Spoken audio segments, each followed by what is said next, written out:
Hello and welcome everybody to another episode of Fix My Habitat. Today we are in episode 5 already and we are in Tanja's zoo that is called Schoenbrunn, like the famous zoo in Vienna, Austria. And we are going to fix or pimp her giant panda habitat. First of all, we might have a short look around so that you can see a little bit of her zoo. She told me it is her first zoo that she ever built in Planet Zoo, and yeah, we might have a short look at it and hit the play button. So the first thing I noticed is that Tanja included a lot of rides in here. That's something I haven't done the whole time that I am playing Planet Zoo. I always plan on doing something like that, but I never managed to put in the train ride or this here. But okay, so let's have a look. What do we have here? In the first habitat we have some not the meerkats, but it's the prairie dogs. With a nice big habitat, we have some elevation in here. Okay. And here we have the new seating areas from the North America DLC and from the last update. There we have a big pool for the sea lions with this huge underwater viewing gallery.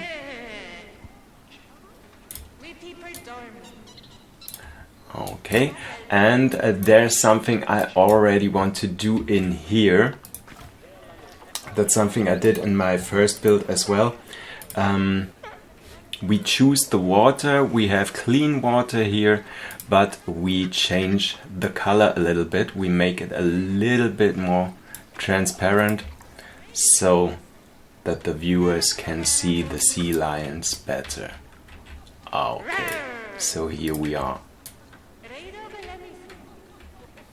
Okay, great. Then we go on and have a look over here. Here's the next animal from the North America DLC. We have the alligators in here. Oh, we already have a white one as well. That looks kinda spooky. Right for the Halloween season. Which I noticed when I released that episode. That might be on Saturday. Not quite Halloween, but one day before Halloween, so it's not really a Halloween episode. Okay, so we have some giant tortoises in here. Also pretty nice, and I like those elevated paths in here. I just would cover them a little bit more. Okay, so here we have some African section with some exhibits.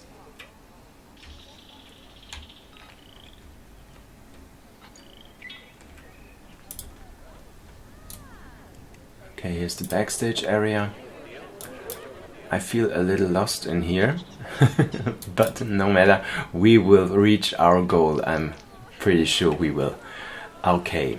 What do we have in here? Looks like, yeah, it's the small panda, or what is it called in English?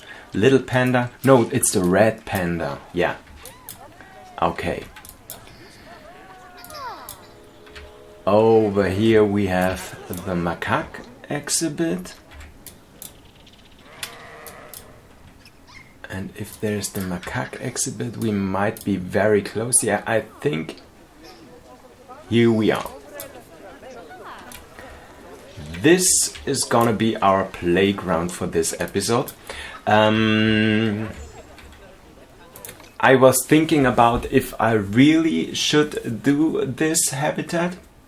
And Tanja told me that I can choose which habitat I wanted to do.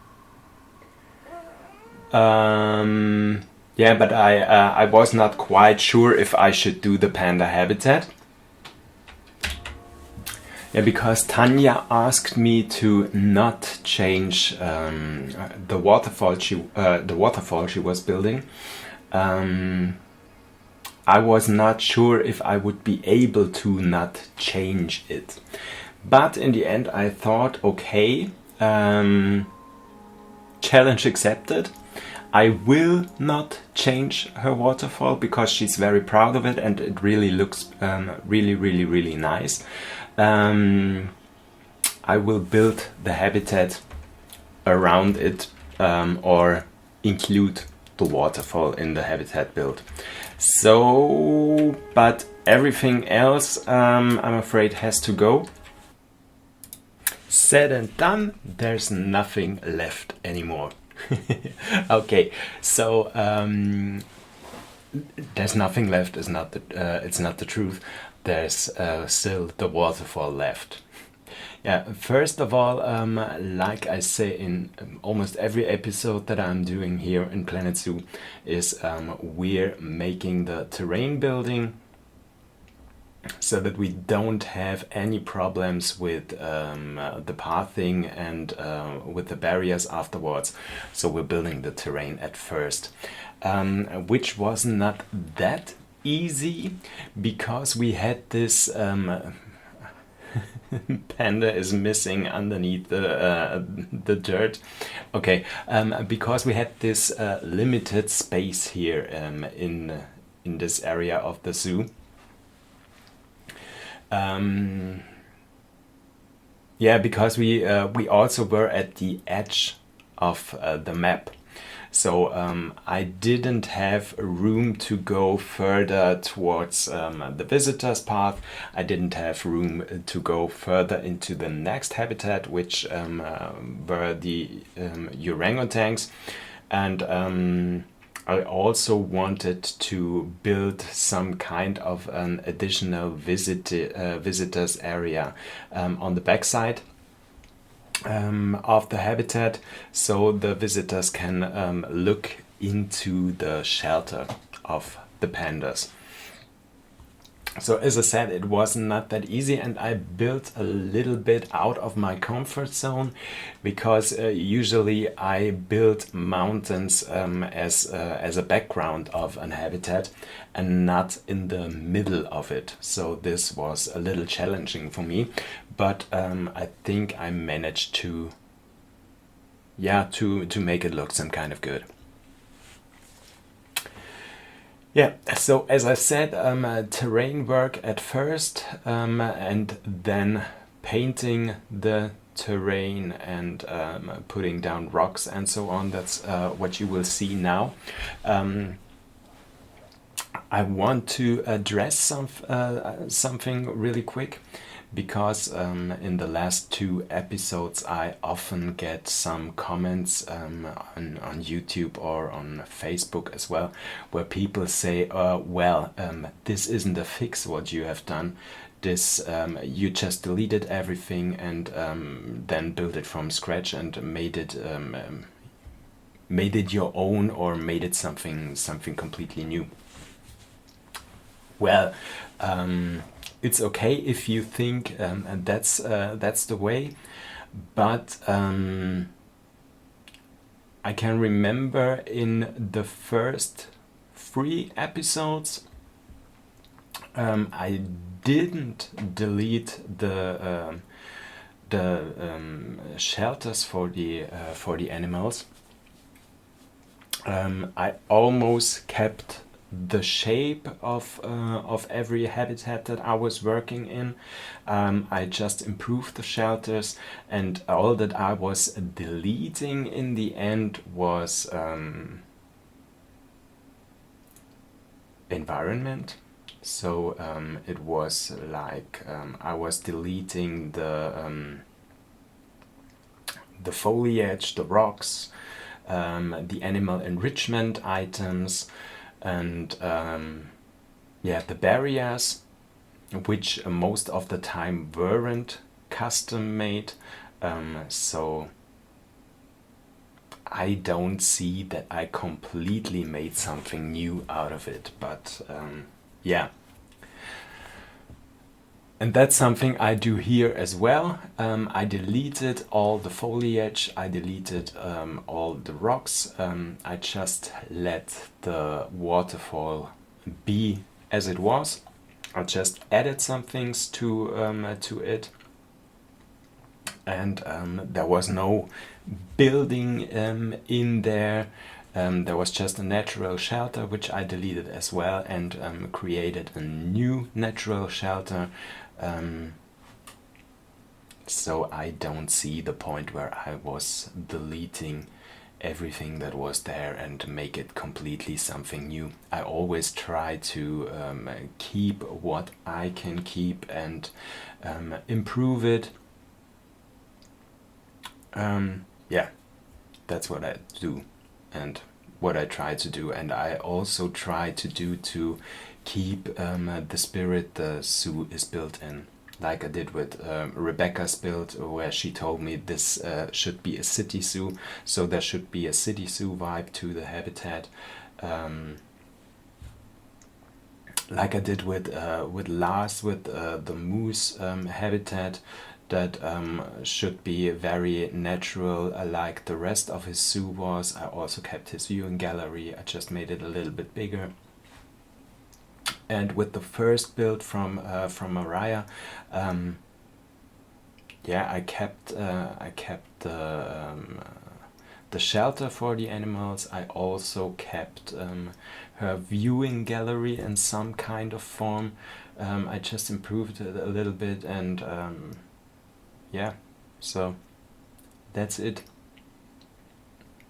But of course, you are entitled to your opinion if you think that's what I do. So be it. Then the type of me fixing things is to delete it all and create a new. As long as you like it, I'm fine with it. Yeah, so here we go.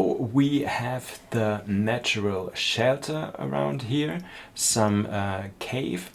I usually was planning to use some water effects around it, so that I wanted to cover a little bit of it with the waterfall effect, so that you can see completely inside it, and so that the animals had to walk out of the cave through the waterfall. But after all, I decided I don't want to do that, because it just didn't feel right for me. Because Tanja already had this beautiful waterfall in the beginning of the habitat, and I just didn't want to build a second one, because first of all, I thought that would be too much for this habitat. Second, I thought that would look like, okay, you built a nice waterfall, but let me show you that I can do it better. That's not what I wanted to do, and so I decided not to do it and leave it with the one waterfall that we already had in there. And another thing that was quite challenging for me here was with all the terrain building that I was doing here, to keep the habitat as big as the animals needed it to be. That's also one thing someone asked me in the comments of Lars' build, was it, for the moose. She was asking me if I even look at the needs of the animals and how much space they need and so on, or if I'm just ignoring it because it's only sandbox and I don't care. I told her, and I tell you as well, even if you might not notice it in these videos, I always look that the animals are happy with their environment and with what I build. I always look that I fulfill their needs to the maximum. The only thing I don't care that much about is the need of the animals regarding foliage.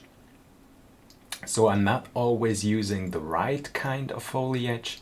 I'm not always using the right amount of foliage, because with some animals it's almost ridiculous how little foliage they need, and most habitats look very, very, very bland. If you really would fulfill that for like 100%. So most of the times I decide to not go with that and don't look at it too much, which isn't that big of a problem for the animals. So the percentage of their happiness will only drop like 2 or 3 points. So that's not that big of a deal.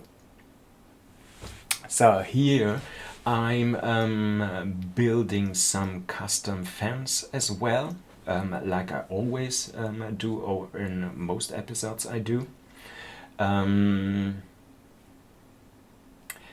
The one thing I didn't think about was that the pandas could climb. So I had some climbable pieces in this fence, and yeah, that was a little problem in the end. So we're coming to the point where you will see me fixing all of this, replacing some of the pieces that I used for that custom wall, for that custom fence, and yeah, to change it for the complete habitat around. So that was quite challenging as well. And to be honest and to be fair, that's something that almost happens in every Fix My Habitat that I am doing, or that I have done till today. There's always some point in it where I fail and have to redo some things. So yeah, there's that. Yeah, in one of the next episodes I even had the problem that I almost did the complete habitat. I almost finished everything, and then my game crashed, and also the recording program crashed as well, and didn't save the recording. So what I had to do was build the complete habitat anew. Yeah, so there you see that not everything I'm doing goes as planned all the time, and that's the way it is.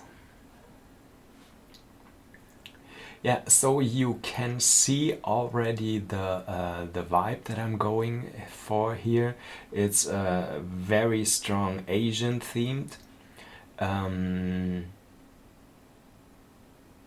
And I think it looks quite nice and gives the whole area here a different vibe.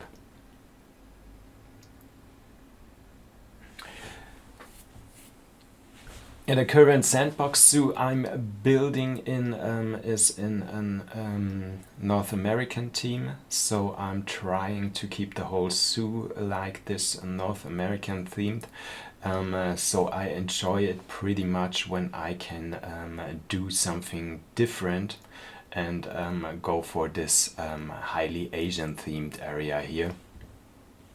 So that is something that I really enjoy. Yeah, for this viewing point I wanted to have something like I don't know, is it called pavilion in English? because in German it is called Pavilion. So I think that's what I'm going for here, and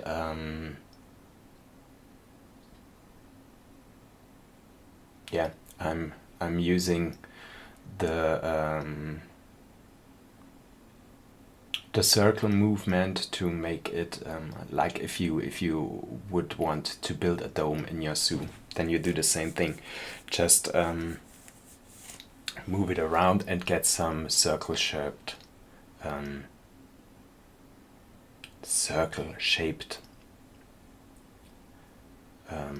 form here.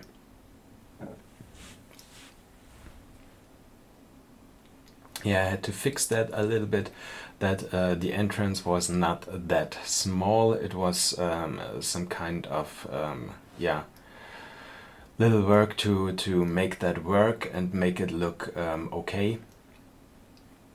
But in the end, I think it looked pretty nice.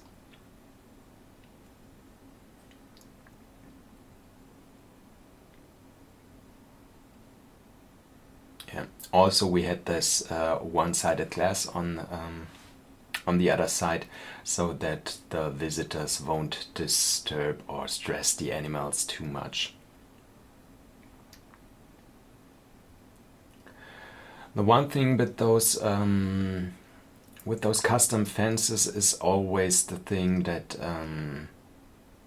yeah, it's a little bit challenging if you want to connect it with something, because the length of the pieces is not that flexible as if you are going for the barriers that are in game.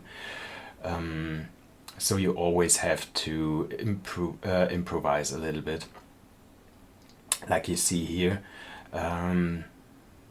That just a little bit of space was needed to be filled out, and I couldn't make it happen with the fence pieces, so I had to use the in-game barrier to connect with my custom fence. Yeah, here we are using these concrete pieces, I think, to create something like a sidewalk.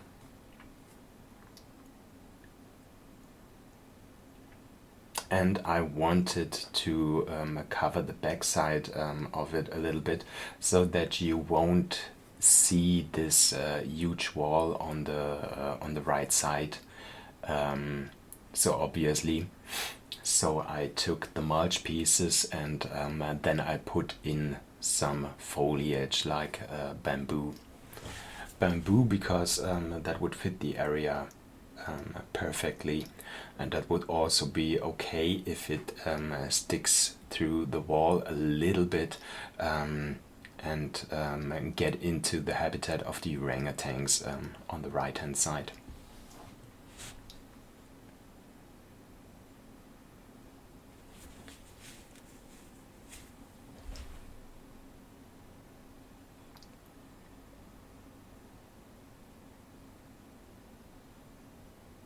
Yeah, in this episode, luckily we don't have any drops.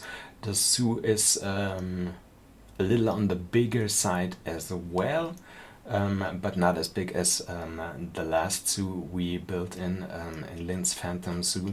So there's no drops, and everything works quite smooth.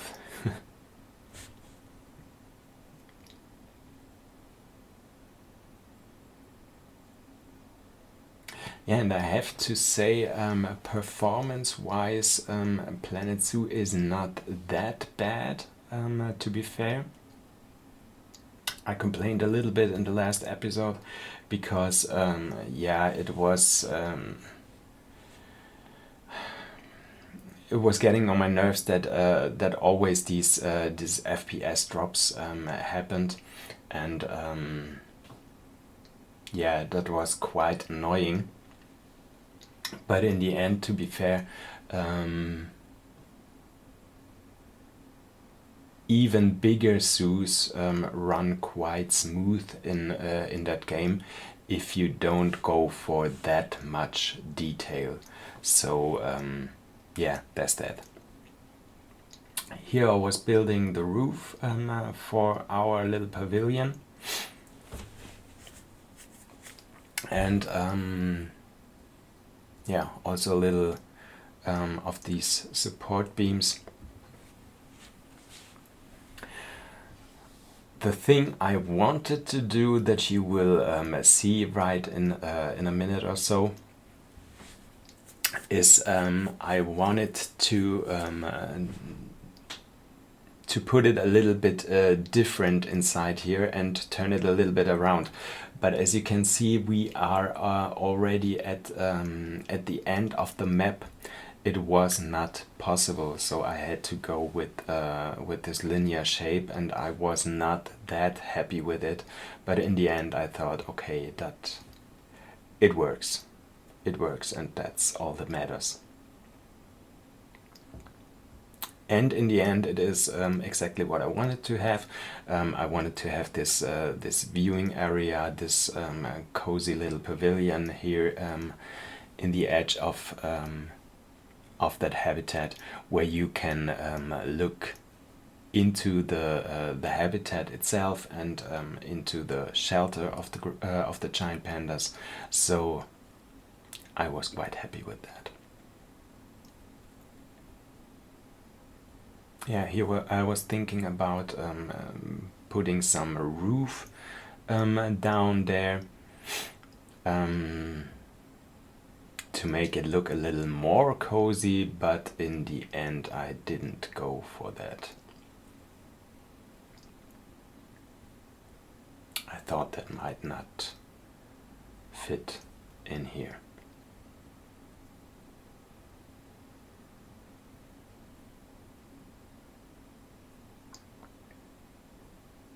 Also, the idea of putting down a gate, I can't really remember, because I'm building that much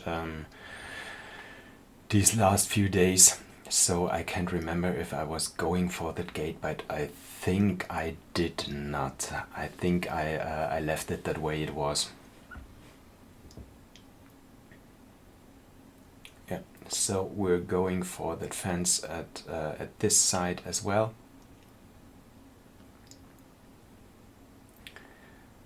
So that the viewers have a nice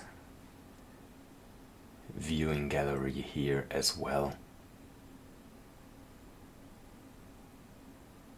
That's also something, if you are going for custom fencing,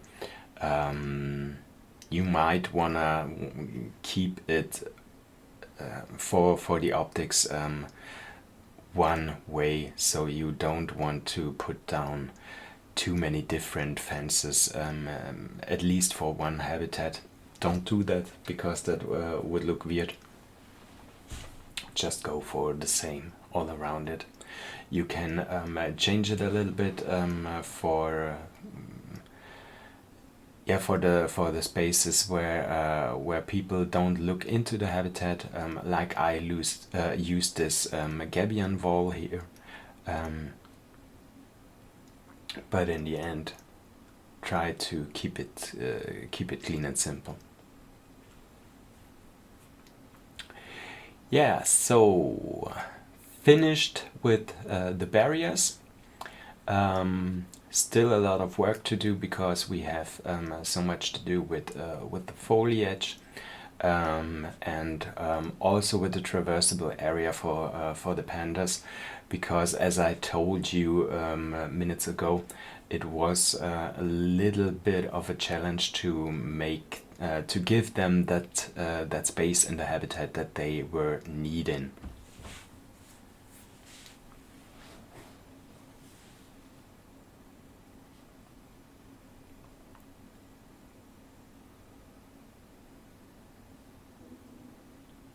Yeah, here I was already worried, because I saw that there all in all oh my god, I always have such problems to find the right words. they were not that happy with their all-in-all habitat. They were only at 65%, but then I saw that we didn't have put in the animal enrichment tools already. So I changed that, and after that I put in some more foliage, and then I saw the traversable area was not that big enough. Yeah, and here was the point where I was noticing, oh my god, the animals could escape. That's what you always want to think about. You always want to think about what pieces you are using for building your fences and your habitats, because yeah, animals can climb. Animals can climb, animals can escape. So there's that. The wall with the gabions was quickly fixed because I already had to move I just had to change it into climbing proof. But yeah, I didn't care for the rest of the fences at first, because I was so annoyed because I didn't think about that, and just built that fence and I thought it looked really beautiful, and I was already worried that I had to delete the fence completely and build something new, and yeah. But in the end, it was just one single piece I had to change, and that were these beams that I used with the rock on top of it, with the rock foundation on top of it. And as soon as I changed that into a different piece, yeah, the animals couldn't climb it anymore. Even if some other pieces also were usually climbable, but the animals could not escape anymore. So, well, I was pretty happy with that, because that made it a lot easier. Yeah, as you can see, I'm putting down some of the plants. And I also tried to make the top of the hill accessible for the pandas by using this dead tree so they could climb on it. But in the end, they weren't able to use that tree, so I had to improvise a little bit and find another solution for that, because the space on the top of it was exactly the space that would be needed to make them happy, yeah, to keep them in the green section, for the space that they need in the habitat.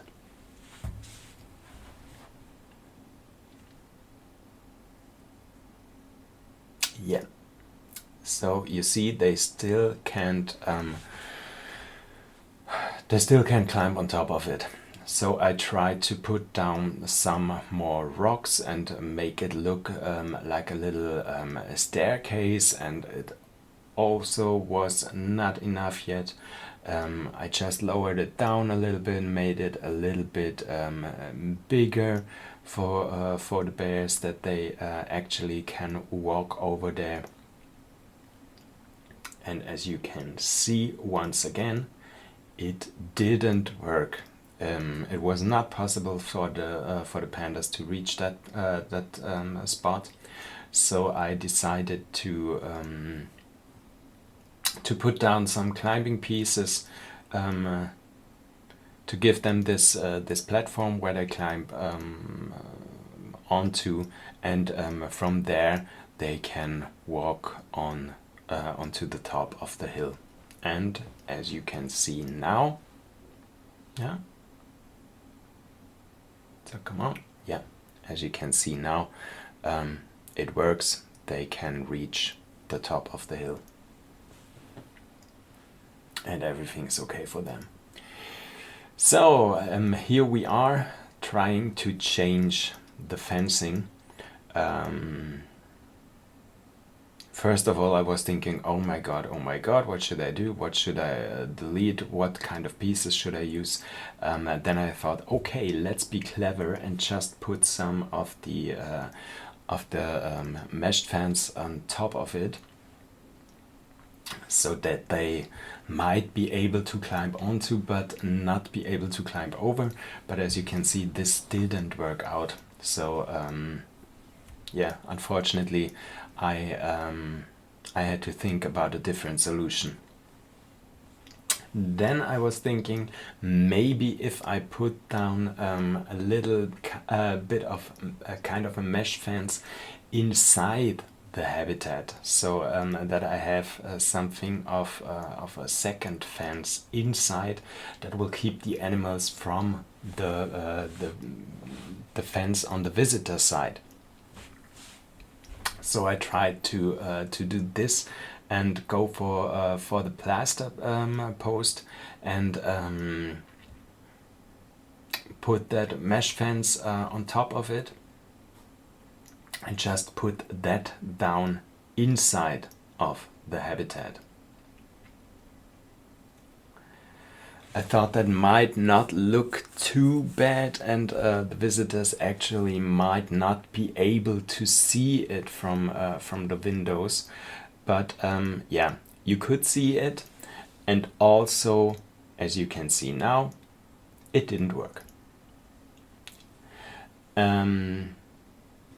And after that I thought, okay, good, there's no other way to do this than just change the fence.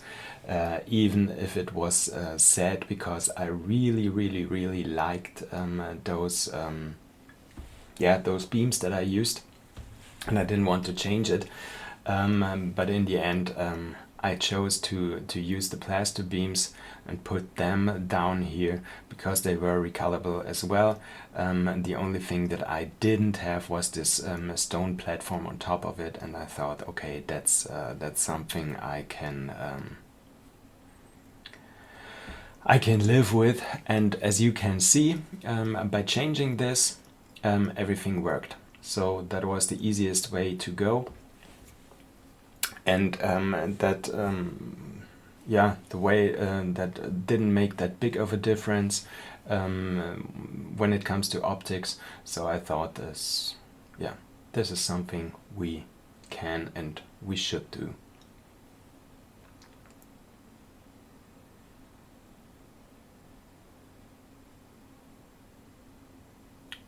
Yeah, and after we finished that, we almost were done with the habitat. I think so.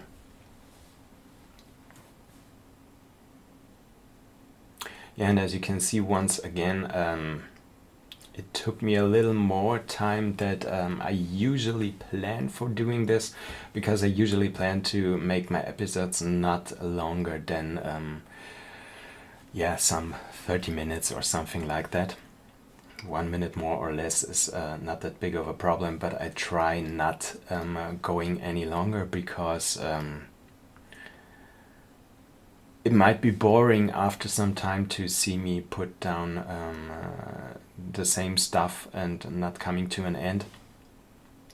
But I have so much fun doing this Fix My Habitat things, that I'm loving to do much work in details, and put down some special things, show you something new, and so sorry for that if this is once again taking a little bit longer, but I hope you enjoy it as well. Yeah, and with that being said, as we are coming to an end now and going into the real-time part in a few seconds. First of all, if you liked that episode, if you had fun, just leave a like. That helps me that helps me pretty much. And also subscribe to my channel so you won't miss any future episode of Fix My Habitat. And with that being said, future episodes, I already have recorded episode number 6, and there's still room for more. So I want to do 10 episodes in the first season.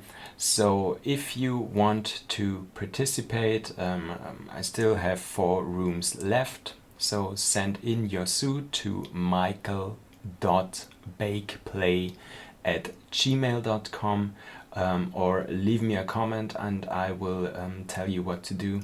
There's also in the description of the video is my email address where you can send the suit to, and I look forward to improve, fix, or some kind of rebuild your habitats as well. So let me know if you are interested in that. And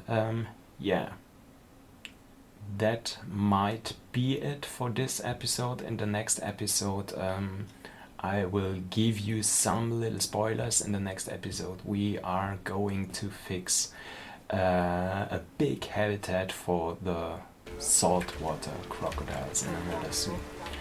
And with that being said, here's some looks at the new habitat. I hope Tanja likes it, I hope you like it, and I hope to see you in the next video. Bye guys.